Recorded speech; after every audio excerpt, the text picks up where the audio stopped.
raya di London. Cepat sayang, cepat. Kita dah lambat.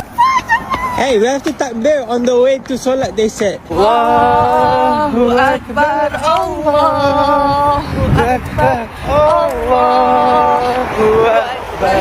Kita dah sampai ke Taman Ilbur Commons. So, solat raya kat London, kat kawasan kita. Kat taman. Kita solat raya kat taman yang ada bunga-bunga. Tu nampak tak berapa ramai. Ramainya. Orang Islam weh. Orang tengok saya pelik. Saya seorang je pakai telekong. Orang sini tengok, orang sini semua pakai jubah. Dia orang tak pakai telekong. Sebab tu lah. Janganlah malu. Orang bawa sejadah sendiri. Ada yang bawa tikar. Bye.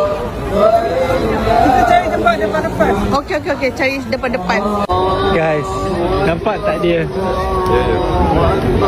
Tu dia. Ya, bismillah. Dah habis ke? Dah habis solat. Mari kita. Sabar. Nak, tak payahlah. Manis sangat aiskrim tak suka. Kamu dah cukup manis. Ya. Saya seorang je pakai baju Melayu. Saya ni pakai telekong ni. Ada orang jual. Ini jual apa ni? Ada sudah pakai henna. Ada orang jual gula-gula dengan belun juga.